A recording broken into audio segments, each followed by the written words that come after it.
আমার জীবন থেকে সত্য একটা ঘটনা নিয়ে আজকে আমি বলতে আসলাম। আমার একটা মোবাইল নষ্ট হয়ে গিয়েছিল, তো মোবাইলটা নিয়ে আমি একটা দোকানে সারাতে গিয়েছিলাম।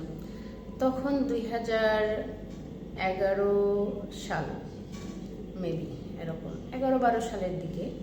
তো মোবাইলটা যখন সারাতে নিয়ে যাই, দোকানদার আমার কাছ থেকে টাকা নিয়ে মোবাইলটা সারিয়ে ঠিকঠাকভাবে দেয় নাই। তো সে আমাকে বাধ্য করেছে মোবাইলটা তার কাছে বিক্রি করে দিয়ে আসতে।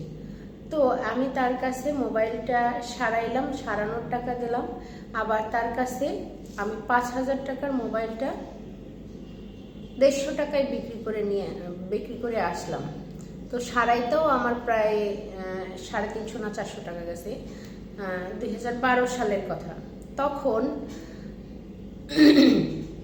তখন আমার কাছ থেকে মোবাইলটা কেনার পরে দোকানদার বলতেছে যে এই মোবাইলটা অনেক ভালো, দেখো আমার হাতেও এরকম একটা মোবাইল আছে। তো আমি এই মোবাইলটা সুন্দর করে আবার নতুন করে রেডি করে ঠিক করে আমার বউকে দেব।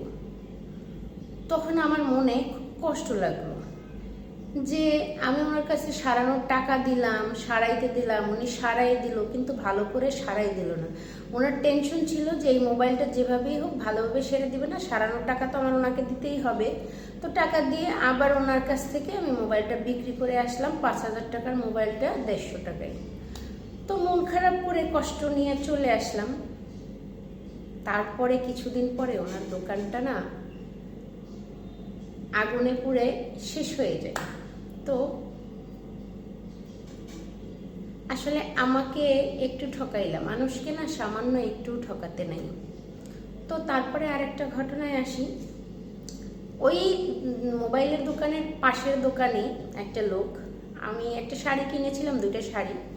তো আমি এই শাড়ি 2টা ইউজই করি নাই, নতুন ভাঁজ করা, প্যাকেট করা। তো দোকানদার আমার পরিচিত ভাই হয়, বললাম কি যে ভাই আমার এই শাড়ি 2টা আপনি বিক্রি করে দিতে পারেন, তো আপনাকেও কিছু দিব আর আমারও কিছু থাকবে, আমার টাকাটা পাবো।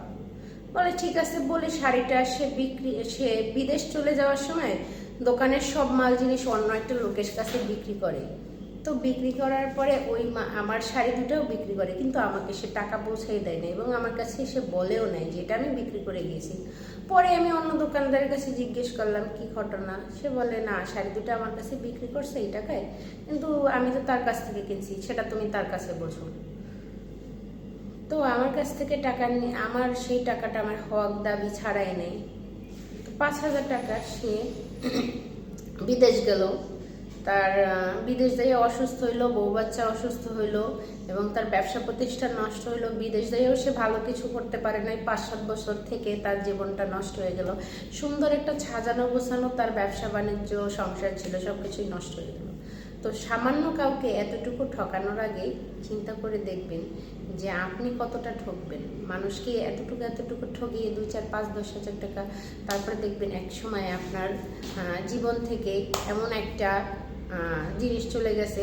তো যে শাড়িওয়ালা, তার নামের প্রথম অক্ষর বি, আর যে মোবাইল দোকানদার, তার নামের প্রথম অক্ষর সেটা মনে নাই। ওনার বাড়ি হয়েছে আঙ্গারপাড়ার ওপারে, ঠিক আছে।